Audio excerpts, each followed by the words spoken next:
নমস্কার, কেমন আছো সবাই? মনিস লাইফস্টাইল অ্যান্ড কিচেন থেকে আমি মনি। আমার একটা নতুন ব্লগে সবাইকে স্বাগত।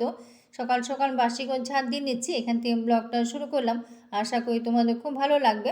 এখন কিন্তু 3-4 দিন ধরে সকাল এই বৃষ্টি হচ্ছে, আবার রোদও উঠে যাচ্ছে। কালকে যেমন রাতে বৃষ্টি হয়েছিল, সকাল থেকে আবার রোদ উঠে যাচ্ছে। কখন আবার বৃষ্টি হয় এটা ঈশ্বর জানে। আর এই জায়গাটাতে না গ্রামও বলা যাবে না, আবার শহরও বলতে পারছি না। আসলে কি বলো তো, জনবসতি খুব কম, তো 3-4টে বাড়ি, গোনা যাবে বাড়ি কটা আছে। তো যে যা নিজের জায়গাটাই পরিষ্কার করে, বাকিটা কিন্তু এমনিই পড়ে থাকে, যেহেতু পৌরসভার লোক আসে না। আর জঙ্গল কিন্তু এই পারে জঙ্গল, ও পারে গিয়ে রাস্তার এই ধারে জঙ্গল, ও ধারে গিয়ে কিন্তু সবগুলো জোড়া লেগে গেছে। রাস্তা দিয়ে সন্ধ্যা হলে কিন্তু যেতে সবারই কিন্তু, যে কজন লোক আছে সবারই কিন্তু খুবই অসুবিধা হয়। আসলে কেউ কাউ মাথা ঘামায় না, পৌরসভা বললেও আসে না। বড্ড অসুবিধা হয় সন্ধ্যা হলে, জানো তো। আর সাপের উপদ্রব তো আছেই। আগে তো আরও বেশি ছিল, এখন তো সাপ নেউল দুটোই আছে। যাই হোক, সব করে স্নান করে পুজো দিয়ে চলে এলাম।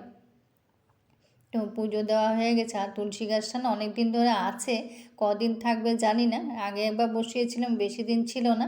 এটা কদিন থাকে আর ঠাকুর জানে।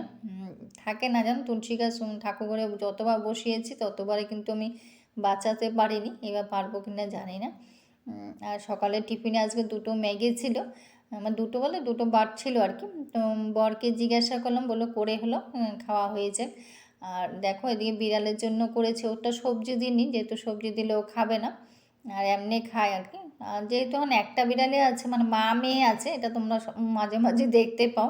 আর বিড়ালগুলো যে আসে না, একজন আসে খেয়ে, দুপুরবেলা খেতে আসে, এমনি আসে না। আরগুলো তো অনেকগুলো ছিল, 11টা-12টা ছিল, ওরা কিন্তু আসেই না। আর এখন চা খেয়ে স্নান করে পুজো দিয়ে আমি একটু চা খেয়েছি, খেয়ে দোতলায় চলে এলাম। দোতলায় এসে আজকে, যেহেতু দোতলা যখন মোছা থাকে না, তখন যে আমি তো প্রতিদিন মুছি না, যেদিন যেদিন মুছি সেদিন একটু কিছু পরিষ্কার করিয়ে নিই আর কি। ঝাড় মোছ তো করতেই হয়, ধুলাবালি তো ওকে তো বলেও লাভ নেই। আর জানো তো, এই সোফাগুলো 27 বছর পর আমার মাথায় একটা বুদ্ধি এসছে। যেহেতু বিয়ের সোফা, আর এই সোফাগুলো সবসময় আমি ঝাড় দিই, এমনি শুকনো নেতা দিয়ে ঝাড়ি, অনেক কিছু করি। আমার ভ্যাকুম ক্লিনার নেই, এমনি অনেক চেষ্টা চালাই, কিন্তু কোনো মতেই এগুলোকে পরিষ্কার, একেবারে নিট অ্যান্ড ক্লিন পরিষ্কার সেটা কিন্তু হয় না। কাপড়টা ভেলভেটের তো, ওই জন্য নোংরাটা আটকিয়ে থাকে, সাদাটা কীরকম একটা হয়ে থাকে। তা আজকে হঠাৎ মাথায় এসে কি, নেতা একটু ভিজিয়ে যদি মোছা যায় তাহলে কেমন দেখায়।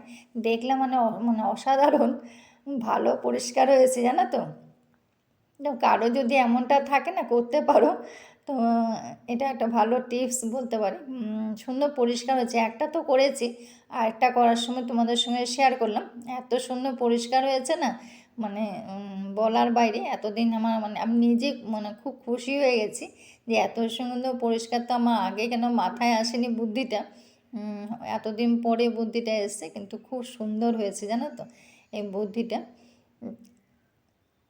সুন্দর মুছে নিলাম, মুছে তারপর দেখো ড্রেস পরিয়ে দিলাম। তো ড্রেস পরাটা কেমন হয়েছে কমেন্ট করতে পারো। এই ড্রেস না পরালে তো আরও নোংরা, আরও ধুলাবালি হয় না। আমি সবসময় ড্রেস পরিয়েই রাখি, তাতে ধুলাবালিটাও কম হয়, দেখতেও ভালো লাগে, ওই জন্য ড্রেসটা পরিয়ে রাখি। আর এই পুতুলগুলো, যে ছোটো ছোটো পুতুলই আছে, এগুলো দিয়ে সাজিয়ে রাখি, যে দোতলাটা মুছে নেবো আর কি। এখন জানো তো, আসলে আমাকে হেল্প করা, সবসময় তো বলেছি হেল্প করার একজন আছে, কিন্তু এখন সময় দিতেই পারে না। যদিও নিজের কাজ নিজে আমি সবসময় করতে ভালোবাসি, এটা আমরা সব মেয়েরাই, বেশিরভাগ মেয়েরাই কিন্তু নিজের কাজ নিজে, আর করতেও আমরা বিয়ের আগের থেকে করতে ভালোবাসি বা করি, আমি করেছি। কিন্তু এখন যেন আমার কাজটা আরও বেড়ে গেছে। আসলে কি বলো তো, আমি কদিন আগে তোমাদের সঙ্গে শেয়ার করেছিলাম যে আমি বিয়ে বাড়ি গেছিলাম। বিয়ে বাড়ি যখন যাই না, তখন মেয়েটা অন্য তো একটা কাজ ধরে নিয়েছে আর কি, ওখানে থাকা পড়া। যদিও অসুবিধা হতো না, ও যেটুকুন কাজ করে ওইটুকুন ও করে যেত। এখন যেহেতু সামার ভ্যাকেশন, ওদের বাড়ি মেয়ে, আর সামার ভ্যাকেশন, জামাই ষষ্ঠী, সব মিলে মেয়ে মেয়ে জামাই সবাই এসছে, তো ওর একটু চাপও বেড়ে গেছে। ওই জন্য ও সময় দিতেও কম পারছে, কিছু করার নেই। তো ওর দিকটাও আমার দেখতে হবে, ওই জন্য নিজেরটা আরও, কাজটা আমার চাপটা আরও বেড়ে গেছে আর কি বলতে পারি। তো এই জন্য দোতলাটাও মুছে নিচ্ছি, এখন যতটা পারি ততটা করে নিই, কিছু করার নেই। নিজেকে শ্রেষ্ঠ করার জন্য কিন্তু আমাদের কিছুই লাগে না, এই একটা জিনিস দিয়ে কিন্তু নিজেকে শ্রেষ্ঠ করা যায়। এর কোনো কিন্তু কোনো ওষুধও নেই, মানে এর থেকে কোনো বাঁচার উপায়ও নেই। ওষুধে নেই, সায়েন্সেও কিন্তু ফেল। কেন বলছি সবটাই বলবো। নিজেকে শ্রেষ্ঠ করার জন্য কিন্তু অবিরাম চলছে। এর কোনো যতদিন সমাজ থাকবে ততদিন হয়তো এটাও থাকবে। কালকে একটু বাজারে গেছিলাম, যেহেতু জামাই ষষ্ঠী, তো দুজন বাজারেও এসছে। তো বাজারে এসে একজন বলছে, একজন হয়তো একটু আর্থিক অবস্থা আমার মতন হয়তো, আরেকজন আর্থিক অবস্থা ভালো। তো একজন বলছে, কী কিনেছো?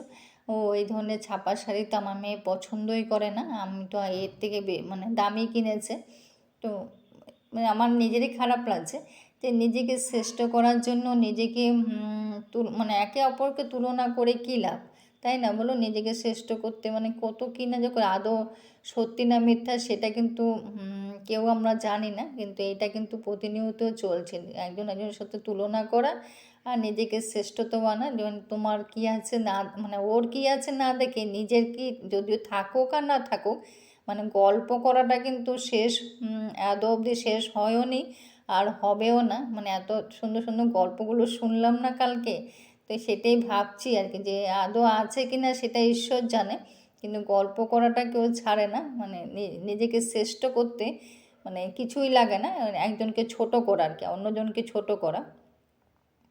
এটি বলছি আর কি, নিজেকে শ্রেষ্ঠ করার জন্য অন্যজনকে আর কি সভ্যতা বা অন্যজনের মান সম্মানটা নষ্ট করাটা কিন্তু একেবারে উচিত না। এটা সিঁড়ির তলাটা চলে এলাম, যেহেতু দোতলা যেদিন ঝাড় দিই না, তাহলে সিঁড়িগুলো ঝাড় দেওয়ার সময় আমার সিঁড়ির নিচটা এমনি পরিষ্কার। আর এখন যেহেতু শুনেছি যখন সময় খারাপ হয় না, তখনই কিন্তু অনেক কিছু দিয়ে মনটাও কম নরম হয়ে যায়। তো এই জন্য আর কি বললাম, যেহেতু সিঁড়ির তলাটা আগে অনেক জিনিস রাখতাম, তোমাদেরকেও দেখিয়েছিলাম, এখন কিন্তু কিছুই রাখি না, যেহেতু শুনেছি সিঁড়ির তলায় কিছু রাখা ঠিক না। বললাম না, মনটা যখন সময়টা যখন খারাপ হয় মনটাও তখন কমজোর হয়ে যায়, যে কোনটা করলে ভালো হবে কোনটা করলে খারাপ হবে সেটা কিন্তু নিজেও ঠিক করতে পারি না।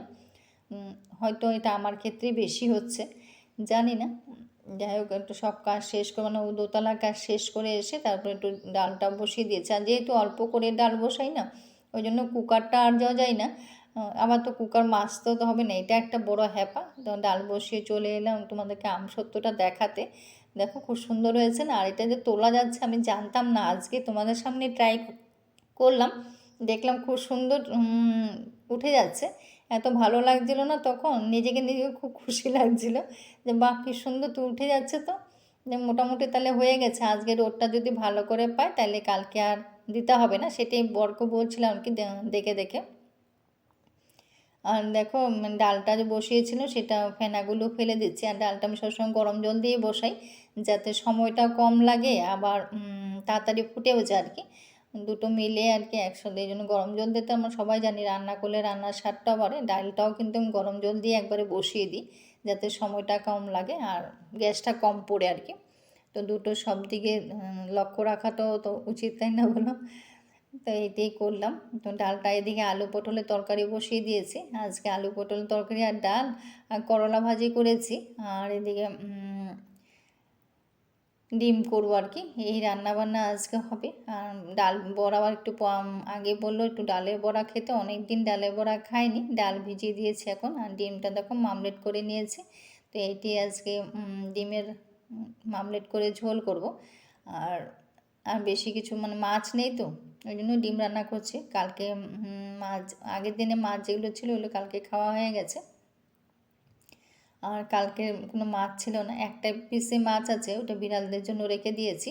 আর ডিমটা দেখো রান্না হয়ে গেছে। আর যেহেতু আমসত্ত্বটা দেখতে দেখতে না পাশে করে কাকিমার সঙ্গে কথা বলতে বলতে মাছ ডিমের মশলাটাও একটু পড়ে গেছিলো, দেখো কেমন একটু কালারটাও চেঞ্জ হয়ে গেছে। তো কিছু করার নেই। ওদিকে গরম জল বসিয়েছি, কারণ রান্নাঘরে কাপড়গুলো একটু গরম জলে সিদ্ধ করি মাঝে মাঝে। আর দেখো ওইদিকে ডালের বড়াটা যদি এইভাবে করা হয় না তাহলে কিন্তু খেতে অসাধারণ হয়। ডালটা বেশি বাড়তে নেই, একটু ঘুরিয়ে তারপর নিয়ে ওই ডালটা যেন আধ ভাঙা থাকে, তাহলে কিন্তু এই বড়াটা কিন্তু খেতেও মানে অসাধারণ হয়। যদিও এই বাড়িতে মানে ফেমাস আর কি এই বড়াটা, সত্যি এটা 2-4টা খেলেও কিন্তু তোমার মন ভরবে না, এত টেস্টি হয় বড়াটা। সাধারণ জিনিস, কিন্তু বড়াটা দেখতেও যেমন সুন্দর হয় না, খেতেও কিন্তু খুব ভালো হয়। ডালটা একটু বেশি পিস করতে নেই আর কি, একটু হালকা করলে মানে একটু ঘোরালেই হয়ে যায়, তাহলে আধ ভাঙ্গা থাকে, কোনোটা হয়তো গোটাও থাকে, তাহলে কিন্তু ওই বড়াগুলো খেতে কিন্তু খুব ভালো হয় আর কি। তো এটা কিন্তু মানে 2-4টা খেলেও কিন্তু মন ভরবে না। তা এটা আমাদের বাড়ির সবারই খুব পছন্দ। এইভাবে করাটা আর কি, বড়াটা এইভাবে, তো এইভাবে আজকে করে দিয়েছি। ও অনেক দিন ধরে বলছিল বড়া খাওয়া হচ্ছে না। এখন আসলে কিছু করি না, কেননা বলো তো আসলে কিছু খেতেও পারে না।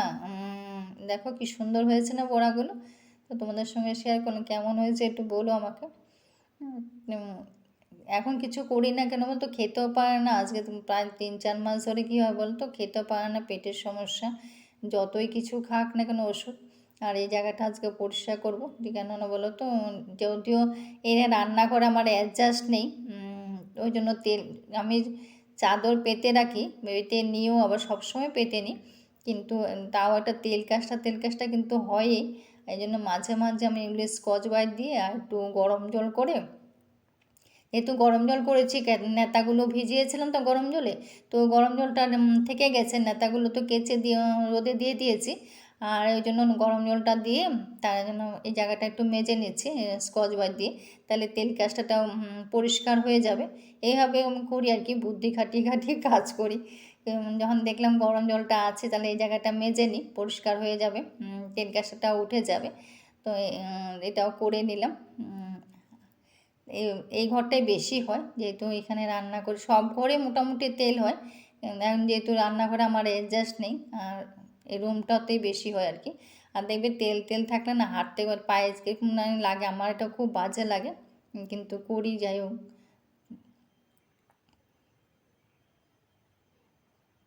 পুরোটা করে নিলাম আজকে, তো সব মাঝে মাঝে তো ওই রুম এই রুমও করি, তো আজকে একটা রুমই করলাম। সারাদিন তো অনেক কাজ করতে হয়েছে, মাঝখানে আমার খাওয়া দাওয়া শেষ হয়ে গেছে।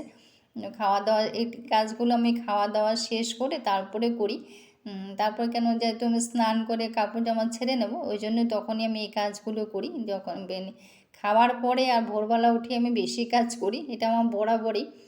তখনই আমার কাজের এনার্জিটাও বাড়ে, মানুষের খাওয়ার পরে কাজ করতে ইচ্ছা করে না, আমার কিন্তু উল্টো, খাওয়ার পরে আর ভোরবেলা থেকেই কাজের এনার্জিটা আমার বেশি হয়, তো এই জন্য আমি তখনই করার চেষ্টা করি।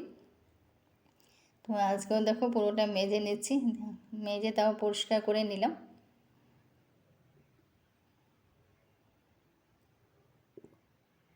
দেখো সবটা করে নিয়েছি, আর এখন স্নান করে চলে এলাম। আমসত্ত্বগুলো বাড়ি, বললাম না সকালবেলা যে কখন বৃষ্টি হয় কখন রোদ আসে কোনো ঠিক নেই, তো সব পরিষ্কার করে নিয়েছি।